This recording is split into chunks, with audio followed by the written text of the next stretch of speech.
中國國家隊醫務監督組原組長薛任嫻同佢嘅兒子北京藝術家楊偉東同兒媳杜馨近日成功逃亡抵達德國，一家三口已經向德國政府申請政治庇護。我叫薛任嫻，今年80歲了，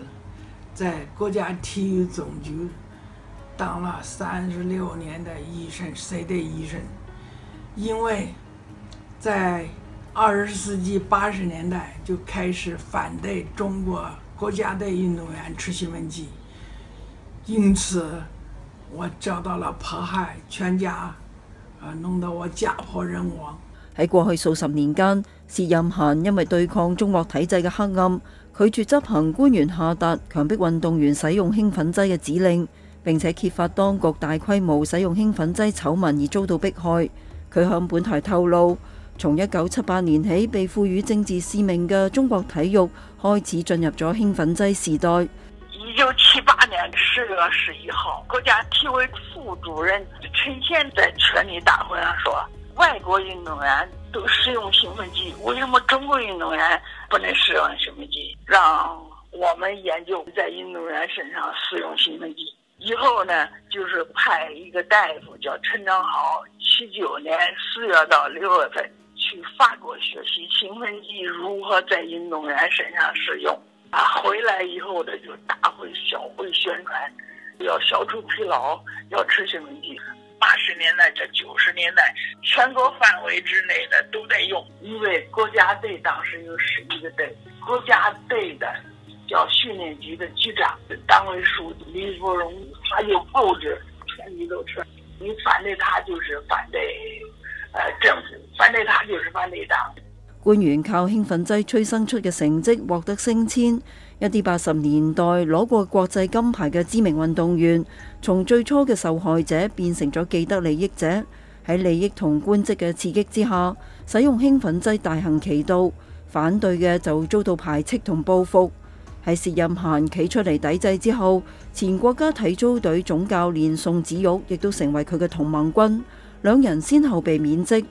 1989年，宋子玉喺持續嘅迫害中抑鬱而終。薛任嫻成為咗呢個國家體制入面罕見嘅孤獨反抗者。我就想為了運動員健康，我在守住這個體操隊。1988年拒絕在李寧打興奮劑針，我想得太天真了。80年代、90年代登台的人都被李福榮和陳章豪用興奮劑呢灌注了，有名譽、有地位、有房子，什麼都有了，骨骼沒，人格都沒了。薛任嫻特別指出，舉重、游泳、田徑同體操等金牌項目都係興奮劑重點使用領域。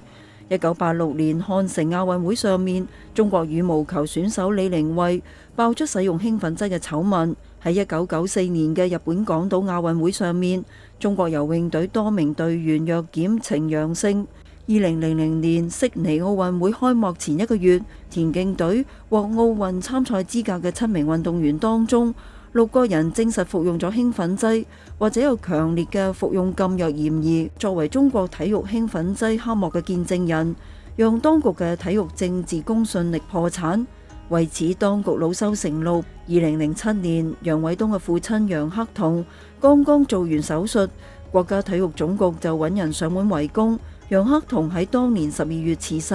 2008年北京奧運會前夕，國家體委派出咗70多人嘅慰問隊到佢家中威脅佢，要求薛任嫻不得再披露興奮劑使用嘅內幕。其後，楊偉東同母親多次出境都遭到海關攔截。2015年7月，楊偉東到國家體育總局抗議，遭到拘捕，被關押超過3個月。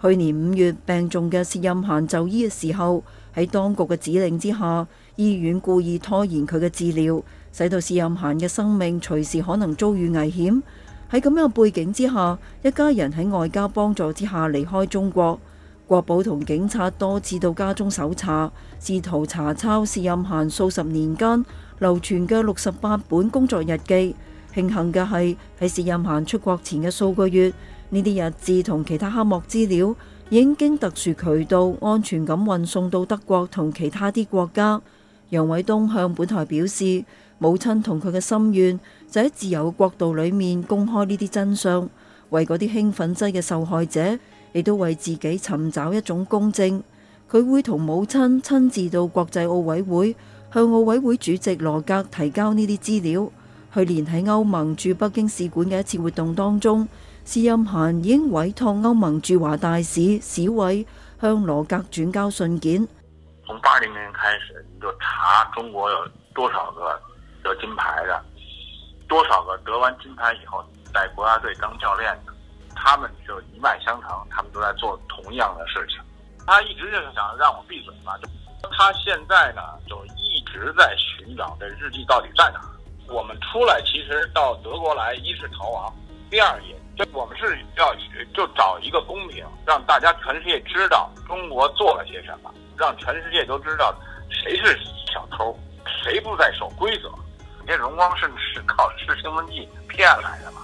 關於就是中國那個興奮劑的這個聽證會，我們都願意出來作證。另外，據楊偉東向本台透露，即使佢哋已經身處德國，有跡象顯示中國政府仲喺度試圖阻止同干擾佢哋，包括北京國保嘗試用各種方法聯繫同威脅佢哋。佢哋已經向德國政府報備相關情況，並且致信德國聯邦政府人權官員考夫勒求助。